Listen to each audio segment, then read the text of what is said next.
Good morning, dear friends. My name is Igor Yakovenko. It is now 7:41 a.m. in Kiev, and we continue our morning reflections on what is happening in Russia, in Ukraine, in the world, and in our souls.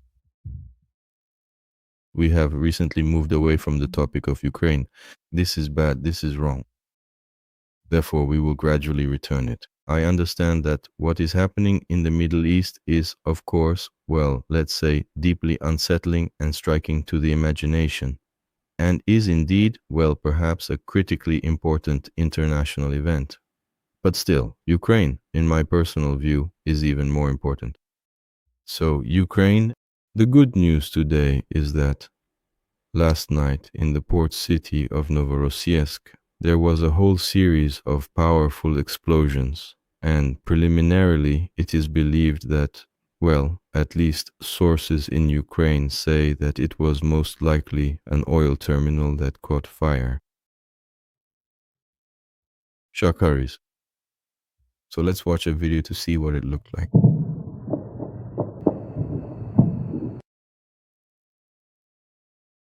Although it is just a very short video clip, nevertheless, it clearly demonstrates what is widely considered to be the single most vital and influential part of the entire Russian oil industry today. This is a massive Moscow industrial complex, specifically designed for the efficient receiving, secure storing, and rapid transferring of crude oil and various petroleum products onto tankers. Furthermore, it is one of the most strategically important oil facilities in the region. Facilities in Russia. And now it's on fire. I think that's good news. Now let's turn our attention to the Middle East.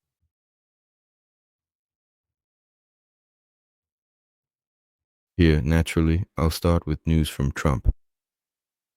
He stated that apparently there is a new government in Iran. I don't understand what authorities he's talking about because there is no new government. There is a temporary transitional government there. The group was consisting of the president of Iran and two other individuals. But nevertheless, Trump claims that the new Iranian authorities want negotiations, and he is ready for dialogue. Well, essentially, his idea that every war ends with a deal is clearly dominant here. Here's what he said specifically. They want to talk, and I agreed to talk. So I will talk with them. They should have done this earlier, and so on. At the same time, Trump admitted that a war with Iran could last several weeks. In other words, a Blitzkrieg is clearly not working out. In fact, this is already clear from the fact that the government in Iran has held on. The elimination of Khamenei and the destruction of virtually the entire leadership of the Islamic Revolutionary Guard Corps, all the security forces, but in any case, the war continues. Well, besides everything else, Trump also announced that he has 3 candidates for the position of the new Iranian leader. I wonder if these candidates themselves know about this, and does anyone at all in Iran know about it? This is just froth, I would say, froth. And now, let's talk about something serious. The United States of America has suffered its first losses. These are 3 American servicemen who tragically died during the course of this war. Furthermore, 5 others were seriously wounded in action. So, well, in general terms, the situation is grave. There have been losses. It is my considered opinion that, in all likelihood, if this ongoing conflict lasts for a few more weeks, there will clearly be many more unfortunate casualties across the region. In Israel, official reports currently indicate that the first losses include at least 9 individuals who died during the recent massive Iranian missile strike on Israel. More than 50 people were injured and hospitalized. There you have it. The chief of the General Staff of the Israel Defense Forces, El Zamir, or rather, the Director General of the Ministry of Defense, Eyal Zamir, that is what they call her, stated that there are still many challenging days of fighting ahead. That is to say, both Donald Trump and the senior leadership of the Israel Defense Forces emphasize that no swift blitzkrieg is currently planned. At the same time, it is clear that the pace of operations will continue for some time. This barrage of rockets. The rocket and bomb strikes that took place during the first 2 days. The question is physically, neither the United States of America nor Israel will be able to withstand this for long. So, what is actually happening within the fabric of both American and Israeli societies today? When we look closely, there is a clear and distinct difference between the two. In Israel, looking at the overall situation, the vast majority of Israeli citizens strongly support the current actions, the continuation of the war. As for the United States of America, the situation is diametrically opposite. In the US, the majority are against a war with Iran, which is understandable because Israel perceives this war as the situation is directly threatening to its very existence, since Iran has officially declared that one of its primary goals, the Iranian leadership, specifically the Supreme Leader Khamenei, has repeatedly stated that one of their main strategic objectives is the total elimination of the State of Israel. And so far, at least, there is no reason whatsoever to believe that in the potential aftermath of Khamenei being eliminated from the scene, Iran's official policy would have changed. So that is perfectly understandable given the context. As for the United States of America, there is no direct threat to Americans, at least to the residents of the United States, from Iran. That's why they perceive this war as something foreign, something incomprehensible. Well, let's look at the numbers. Still, since specifics are important here. So, a comprehensive new poll recently published by the prominent newspaper Ma'ariv in Israel, this is the latest study available, shows that 70% of respondents who are citizens of Israel support Israel joining in. This significant finding was released on the very eve, quite literally on the eve of these events. On the very eve of the outbreak of the war, approximately 70% of the population believed that the State of Israel should join the United States of America in a potential war against Iran. At the same time, there was still a significant division of public opinion. 29% were ready to support Israel's direct participation only if Iran attacked first, while 44% would support Israel's involvement regardless of Tehran's specific actions. Furthermore, only a small minority of 19% believe that the United States of America should act entirely alone without any support from its regional allies, or to be acting entirely on its own without Israel's involvement. To put it quite simply, the overwhelming majority still support Israel's participation in this war, and this is in general more or less understandable. Indeed, Iran, not only by itself but also through its various proxies, is continuously and directly threatening Israel. Yes, indeed, the fact is that, as a result of participating in this war, 9 Israelis have died, but how many Israelis have died, even without any war? We understand perfectly well that it is Iran that is behind the actions of Hamas. It is Iran that is behind the actions of the Houthis. It is Iran that is behind the actions of Hezbollah. Well, in fact, the constant killings, terrorism, the fact that Iran is a source of ongoing danger for Israel, this is obvious.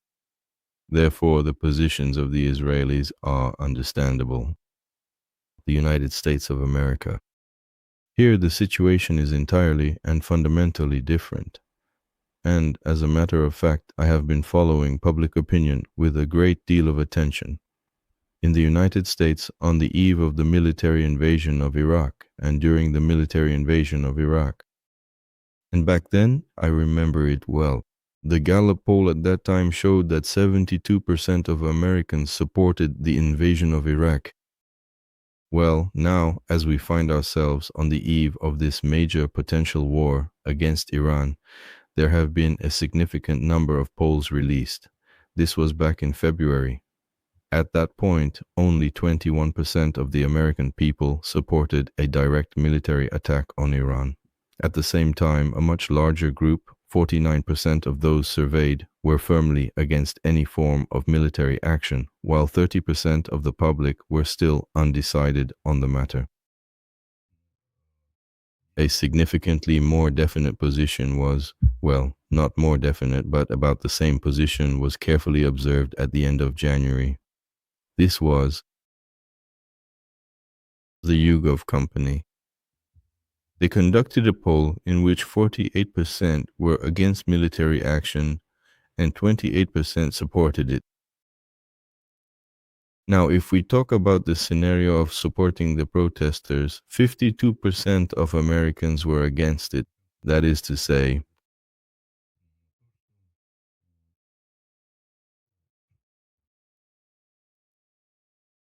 the fact that, so to speak, when it comes specifically to whether people support or do not support Trump's actions, the situation is even worse. As soon as Trump is mentioned, his opponents also join in, automatically right away. So a lot depends on how the question is framed. And if we're talking about supporting Trump's actions, if Trump is mentioned in the very wording of the poll, then there, and 70% of respondents say that the United States should not interfere in Iran's internal affairs. So, in short, Americans overall are still more against it than in favor, which is also more or less understandable for many, many reasons. If we're talking about regarding the position of Americans, firstly, Americans don't like it when, especially after the war in Iraq and after the forced withdrawal from Afghanistan. Let's be honest, it was a very messy withdrawal from Afghanistan. So all these traumas accumulating over time have eventually led to this current position. And of course, Trump's actions as well. That is to say, he is a person who could not clearly explain why America needs this war. When a person, on the one hand, claims that Iran's nuclear program was destroyed during a 12-day war, and at the same time, while explaining the motives for this war, says that no, Iran could literally create a nuclear bomb in the coming days, and that this is a big problem. Well, it's clear that the Americans, after all, well, people are at least somewhat capable of analysis, and, in general, an attitude toward this war has formed. As a result of deep historical traumas, the recent American involvement in various wars overseas, and also the general attitude toward Trump and the negative reaction to the way he explained things, America's involvement in this war. Looking ahead at the prospects, it is now quite clear that a Blitzkrieg didn't happen. And I don't know whether there were hopes for a quick victory for Trump, but it's more or less obvious that it didn't happen.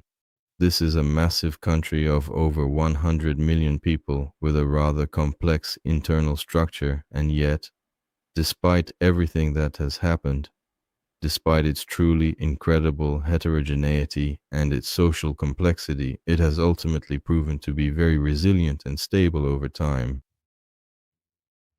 Here, based on the current ongoing situation, of course, we really need to carefully consider what potential future prospects there might be. This is very significant, and here I see three main scenarios for how events might develop. The first scenario is the one that is both very familiar and incredibly close to home, and which is frequently voiced, among many others, by various Russian propagandists, let's say, by people who often call themselves independent analysts. In Russia, this specific narrative dominates the entire pro-Putin expert field today. Naturally, this includes those who sympathize with Iran, including some international analysts and subject matter experts. This scenario suggests that, after all, the high ranking leadership within the Iranian government remained steadfast in their positions, and managed to cope both with the sudden elimination of Khamenei and with the unexpected elimination of the entire top leadership, as well as with the military attack. In other words, any serious attempt, the strategic attempts to ignite widespread internal protests have also ultimately ended in failure. So, for example, there was a lingering hope that these protesters would somehow function as a meaningful historical analog for the movement. Of a ground operation is all a utopia. But this was obvious from the very beginning, because they are not armed. And only armed people can defeat other armed people. And it is perfectly clear that without a ground operation, a significant change of power will not happen. And no one, neither the US nor Israel, currently has any intention to carry out a ground operation. And the forecast is that the Americans will gradually begin to lose this initial forward momentum. And so will the Israelis. And in the end, the strategic idea proposed by Donald Trump of returning to the negotiating table will finally be implemented. This is the most favorable and ideal scenario for all parties involved. Pro-Iranian and Russian forces, political analysts, commentators, and in general, political forces. In other words, this is a highly pro-Iranian scenario for the development of events. The second scenario is a continuation of this American steamroller and Israeli pinpoint strikes, which at some point will bring down Iranian statehood, resulting in chaos and the collapse of modern Iran. First and foremost, along national lines, including the Azerbaijanis and the Azerbaijani part. Furthermore, there are the Baloch people and so on across the territory. In other words, in reality, well, this scenario is theoretically possible, but for now, it doesn't seem very likely. And finally, the third scenario, in my opinion, is definitely the best option. But the problem with this scenario is that, for obvious reasons, I simply have no way of knowing whether it is currently being prepared. Primarily by Israeli intelligence and American intelligence, this involves the regular armed forces of the Islamic Republic of Iran, which, in principle, could in this case serve as the source of change, a complete regime change, in other words, a military intervention or a military coup. Perhaps this is the only, as it seems to me, the only scenario that could, at some point in the future, possibly lead to the collapse of the theocratic regime and the formation of a secular Iran, to which, when we consider a wide variety of reasons and many factors, Iranian society is at least partially prepared and ready for such a shift. That is, of course, the Shah's party will be increasingly in demand here. And these protests will also be relevant, not only youth protests, but also broader protests against domination. For the theocracy, this, in my opinion, is the ideal scenario. The question is only one. Are Israeli and American intelligence preparing for this scenario? Are they making contact with certain army commanders? I can't imagine a scenario in which this isn't happening. That is, to imagine that there is a war going on and that everything I'm talking about isn't understood. I mean, maybe Trump doesn't understand this. I can allow for that.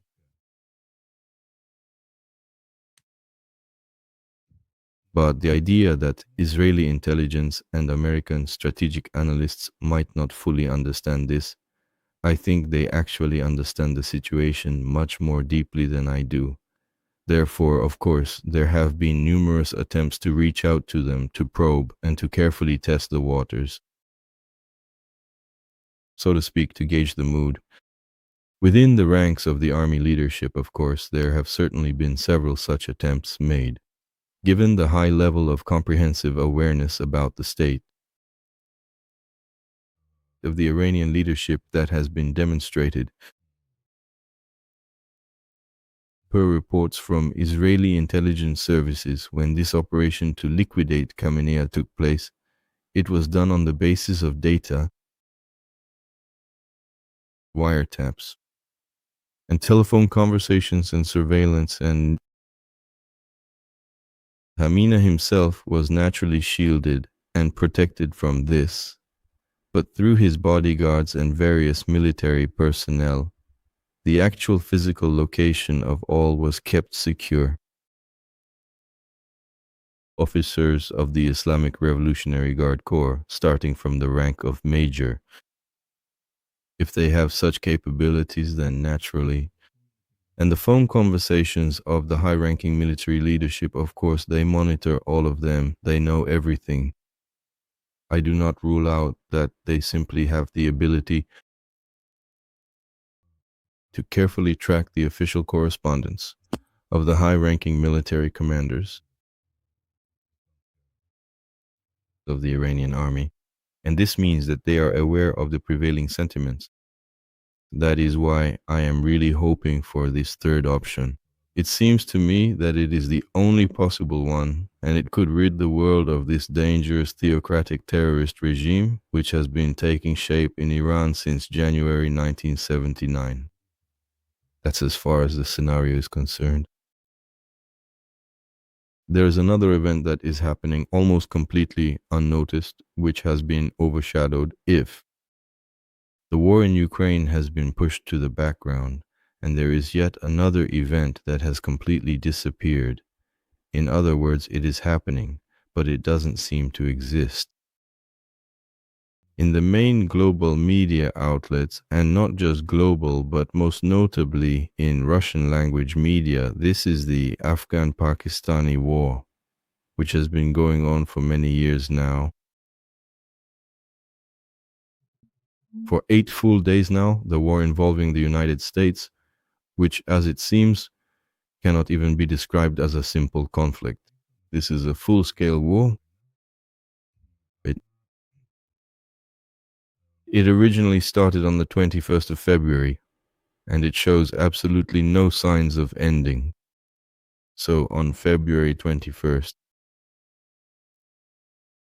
the military forces of Pakistan launched a series of retaliatory strikes on the Afghan provinces.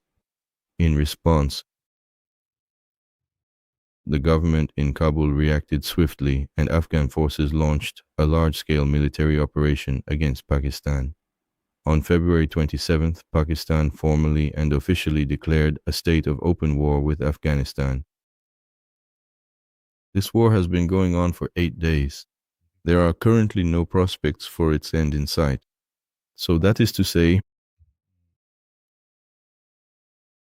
the balance of power, to put it simply, based on this, the prospects. Pakistan's population is about 5 times larger than Afghanistan's. Accordingly, the armed forces of Pakistan number about 650,000. Afghanistan, 160,000. Well, the ratio is about the same. The first day's casualties. So, for Pakistan, well, here the official reported number of casualties is, as always, a tool of propaganda warfare. So I rely on the figures that are publicly available through news outlets. 55 people were killed in Pakistan, while 331 were killed in Afghanistan. So the ratio remains roughly the same as before. That is, Pakistan is about 5 times stronger than Afghanistan. Well, that's how it is for now, and that's it. This is not taking into account technical equipment. That's it. So,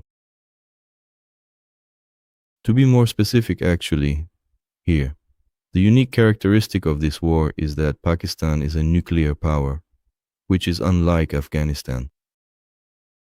Pakistan is an ally of the United States of America, while Afghanistan is, to some extent, also an ally. So that is the current outlook on the situation. It is difficult to predict with certainty just how full-scale this war will eventually become, but for now, there doesn't seem to be any clear signs that it will be coming to an end anytime soon. Both sides are fully prepared to continue fighting for as long as it takes. This is a kind of quiet war that remains deeply in the shadow of two other major wars. Although it's hard to say how, it's quite difficult to say whether this war will remain small. So, right before moving on to answering your questions today, I really want to mention that we recently conducted a poll on our community channel. Support or opposition to the war? And so I asked this question. I asked it both on the Telegram channel and on the YouTube channel. And here are the results. Here is the answer. In a short period of time, there were 13,000 votes. Looking at the latest figures, 80% of people support US and Israeli strikes on Iran, while 8% say they do not support them, and another 12% are currently undecided. Those are the final results that have been reported from the poll. The results are about the same in the poll conducted on the Telegram channel. So, in other words, the position here is clear-cut. This is simply a reference poll of public opinion.